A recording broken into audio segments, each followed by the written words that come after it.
Middelburg bezuinigt 6 miljoen op de zorg. Het is woensdag 23 oktober. Dit is Zeeland Nu. Iedere Middelburger gaat het voelen. Fiets voetveer naar centrum van Breskens.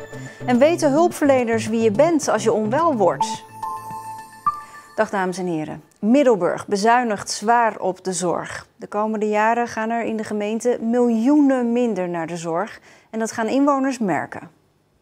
Dat betekent dat we bijvoorbeeld kijken of iemand in het voorliggende veld al geholpen kan worden. Dus bij maatschappelijk werk, in plaats van doorgaan naar bijvoorbeeld een dure psychiater. Middelburg grijpt hard in. 6 miljoen euro wil het gemeentebestuur bezuinigen. Vooral op de dure zorg door specialisten. Maar ook het krijgen van een traplift, meer thuiszorg of dagbesteding wordt lastiger. We zullen in gesprek gaan met de inwoners, maar ook met onze eigen medewerkers. Die moeten we ook weerbaar maken, zodat ze ook, daar waar het kan, dat ze ook nee kunnen zeggen. Ze moeten strenger worden. Ze moeten strenger worden. De stad vergrijst en dus zijn er steeds meer ouderen die zorg nodig hebben. En tegelijk vragen steeds meer kinderen en jongeren hulp voor hun problemen. Maar de stad krijgt steeds minder geld voor de zorg uit Den Haag. Het tekort is dit jaar opgelopen tot 12 miljoen euro. Ja, dat is enorm, want het zet eigenlijk heel de stad op slot. We moeten ingrijpen. Ja, die 6 miljoen dat is echt keihard nodig, want anders gaan we als gemeente failliet. Niet alleen inwoners die zorg aanvragen gaan het merken. Huiseigenaren en bedrijven voelen het volgend jaar in hun portemonnee. Want de gemeente gaat ook de OZB verhogen. Dat is een soort van zorgtax. Een lichte belastingverhoging eenmalig om in ieder geval aan iedereen een bijdrage te vragen. Bij mij in de studio Ilja Tuding. Ja, zware bezuinigingen, belastingverhoging. Echt iedereen gaat dat merken dus. Ja, en het nieuws sloeg in vandaag in Middelburg hoor. En op onze site ook. Het is echt heel heftig gereageerd. En begrijpelijk hè, want iedereen heeft wel ouders of grootouders die zorg nodig hebben. Kent een kind dat problemen heeft. Ja, die gaan het allemaal merken. De zorg moet veel goedkoper. Het gaat echt minder worden. Ja, nou hebben alle gemeenten toch tekorten. Ja, alle gemeenten hebben hiermee te maken. Alle gemeenten in Zeeland hebben miljoenen tekorten op de zorg. Ja, in Middelburg is het veel moeilijker. Die hebben al jaren het financieel moeilijk. Daar is echt geen vet meer op de botten. Die grijpen dus nu in. Maar andere gemeenten die kunnen het nu nog wel met kunsten en vliegwerken opvangen. Maar als er geen extra geld komt uit Den Haag, ja, op den duur zullen zij, net als Middelburg, ook maatregelen moeten gaan treffen. Dankjewel.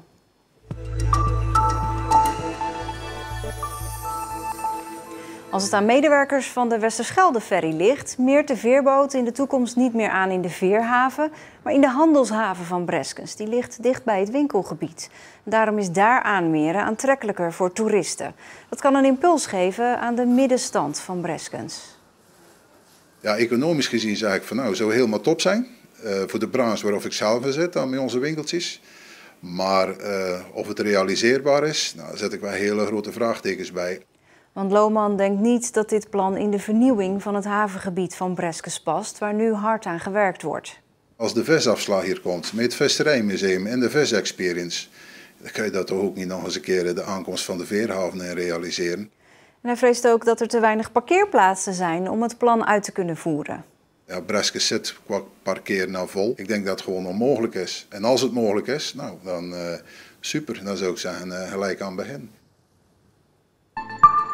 Gebruikers van de Westerschelde-tunnel moeten gecompenseerd worden als ze door een ongeluk in de file staan. Dat wil de Partij voor Zeeland. Als het aan de partij ligt, gaan de slagbomen na een ongeluk open, zodat iedereen zonder te betalen door kan rijden. En gebruikers die al betaald hebben, moeten dat bedrag terugkrijgen. Trein- en vliegreizigers worden tenslotte ook gecompenseerd bij vertragingen. Aldus de Partij voor Zeeland. Wildhagen uit Tolen is uitgeroepen tot het Zeeuwse familiebedrijf van 2019. Er waren meer dan 100 genomineerden. Wildhagen is een vleeswarenbedrijf, vooral bekend van de Zeeuwse knabbelspek en van kroekoek in verschillende smaken, zoals zeewier en ui. De prijs wordt jaarlijks uitgereikt door Zeeland Business, omdat familiebedrijven een belangrijk onderdeel zijn van de Zeeuwse economie. Studenten van het University College Roosevelt in Middelburg vinden dat zij onvoldoende voorbereid zijn op de arbeidsmarkt.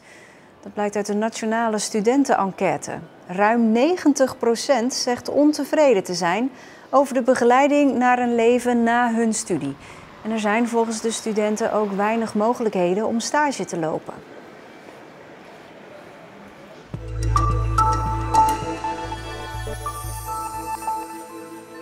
Een hotel waarin gasten medische behandelingen kunnen ondergaan en kunnen genieten van kunst of kunstworkshops kunnen volgen. Dat is het bijzondere plan van een aantal zorgverleners en kunstenaars voor de oude huishoudschool in de Vlissingse wijk Pauwenburg. De gemeente wil van het gebouw af. Het is een bekend voormalig schoolgebouw in Vlissingen. Toen het leeg kwam te staan maakten kunstenaars er een atelier van onder de naam Kipvis. En ook zorgverleners namen hun intrek. Zorg en kunst, twee totaal verschillende werelden, hebben nu de handen ineengeslagen omdat de gemeente het terrein wil verkopen.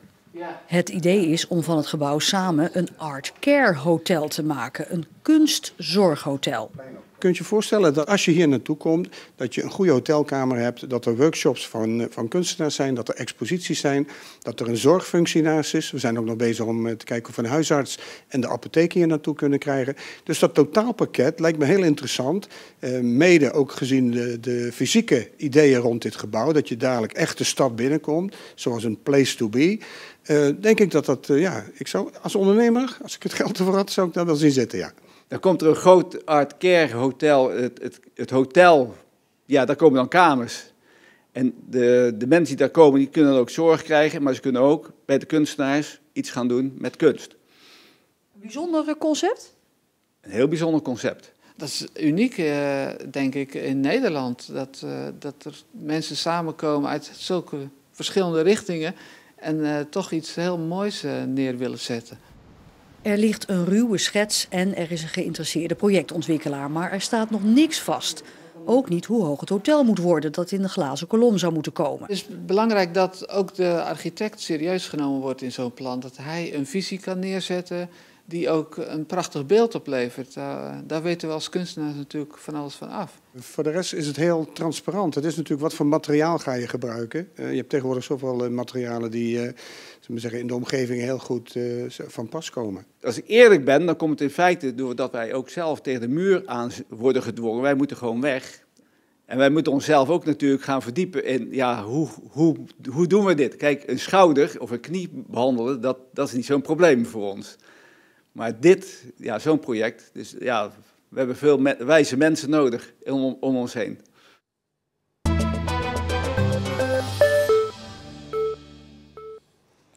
Weten hulpverleners wie jij bent als je plotsklaps in elkaar zakt? Het komt volgens politie en ambulancezorg regelmatig voor dat een persoon niet meteen geïdentificeerd kan worden. Vooral bij sporters is dat nogal eens het geval, omdat ze weinig bij zich hebben.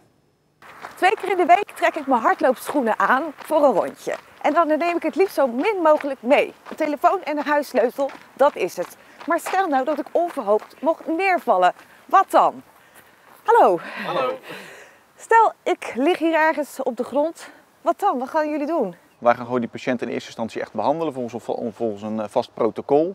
Ja, en dan gaan we kijken, moet die patiënt wel of niet naar het ziekenhuis? Nou, vaak gaan we wel naar het ziekenhuis. En daar pas is het echt belangrijk, wie is die persoon. En voor jullie? Bij een onwelwording of erger, dan brengen wij altijd het bericht over naar de familie. Dan moeten we gewoon weten wie je bent, anders dan weten we ook niet wie je familie is natuurlijk. Maak je het nou ook wel eens mee dat het heel lang duurt voordat bekend wordt wie iemand eigenlijk is? Ja, we hebben wel een aantal overlijdensgevallen gehad, waarbij het best even een paar uur duurde voordat wij wisten wie degene was en voordat we familie hadden kunnen bereiken. We maken het inderdaad wel eens mee, zeker het voordeel van een hardloper. Die hebben vaak of alleen een smartwatch of een telefoon bij, geen identiteitsbewijs. Ja, zie dan maar eens te achterhalen wie iemand is. En zeker in zulke soort gevallen zie je dat via social media en via de reguliere media al vrij snel toch bekend wordt. Ja, dan wordt het wel heel vervelend hoor, voor familie. Nu heb ik alleen een telefoon bij, waar jij op zich natuurlijk niet zomaar in kan. Weet jij wat je zou moeten doen hiermee? Ja, als jij op jouw telefoon hebt ingesteld wie wij moeten bellen of wie jij bent, dan kunnen we dat vinden.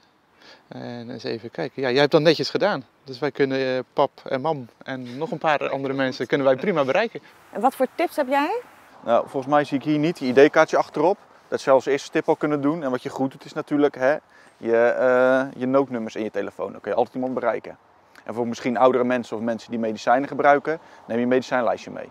Voor hardlopers zijn er verschillende soorten gadgets verkrijgbaar die je bijvoorbeeld aan je schoenveters kunt doen, armbandjes, je kunt het in je kleding schrijven. Nu zag je vroeger wel eens van die kettingjes met zo'n rolletje erin, SOS. Kom je die nog wel eens tegen? Ja, die kom je heel sporadisch nog wel tegen, vooral bij de oudere generaties. Ik heb er een keer eentje gehad, die was ergens in de jaren 60 geschreven. Het adres was niet meer het adres waar die persoon nu verbleef. Maar ja, het hielp ons wel om te achterhalen wie het was. En dat was toch reuze handig. Goedemorgen. Oh, goeiedag. Merci. Lies Roosendaal van de SOS Talisman. Kom binnen. Ja, ik zie hem al hangen. Ja, zeker. Nu waren die SOS'jes ooit heel populair. Ja, dat klopt. Welke jaren was dat vooral? Echt de jaren 80, 90, ja prima. Tot eigenlijk zeker, ja tot nu. Alleen wel wat minder. Hoeveel verkoopt u er ongeveer per week nog? Ja, het is lastig te zeggen, want ik heb ook natuurlijk nog de groothandels en de juweliers. En het is ook een gemiddelde, maar sowieso gaan er wel 200 in de week de deur uit. Want wie zijn uw klanten nu nog? Jongelui die toch zeggen van ja, ik ga naar Australië met backpacken. En mijn ouders vinden het toch wel fijn dat ik zo'n kettingje draag, want dan weet iedereen waar ik ben. Want je paspoort kan gestolen worden, of je koffer of je rugzak. Iets wat juist de laatste jaren speelt. Zometeen heeft 1 op de 5 mensen heeft misschien dementie. Die mensen wonen thuis, die lopen inderdaad op straat, weten op dat moment van hé, waar moet ik ook alweer heen? En dan is het natuurlijk ook fantastisch dat iemand alert is op die SOS, opendraait en die meneer of die mevrouw gewoon even naar huis brengt. Van nou, ik breng u even thuis. Zo simpel kan het zijn. En wat ook momenteel speelt is niet reanimeren. Dus wat u betreft zijn die SOS'jes nog lang niet uit de tijd? Nee, zeker niet. De SOS die draag je op je lichaam middels een kettingje of een armband. Dus dat ben jij. De dag begon grijs met af en toe wat regen, maar later was ook de zon nu en dan te zien. De temperaturen liepen uiteen van 14 tot 17 graden. En morgen lopen de temperaturen op tot 18 en in Zeeuws-Vlaanderen misschien zelfs wel 21 graden. En dan zou er opnieuw alweer eens een dagrecord kunnen gaan sneuvelen, want het staat nu op 19,5 graden. Verder is het over het algemeen droog, met af en toe zon. Zometeen Zeeland Veilig. En daarin zit de 11-jarige Niels, die gelijk 112 belde toen hij een brand zag in een appartement. Dus ik keek naar het appartement en er kwam hele dikke, donkere rook uit. Ik denk, oh, mijn poes zit erin. Miezenmuisje. Ja, Poes Miezenmuisje dus, gered bij de brand. Dat zie je straks. En daarmee zijn we aan het einde van deze nieuwsuitzending. Ik zie u graag morgen weer bij een nieuwe Zeeland Nu. Fijne avond.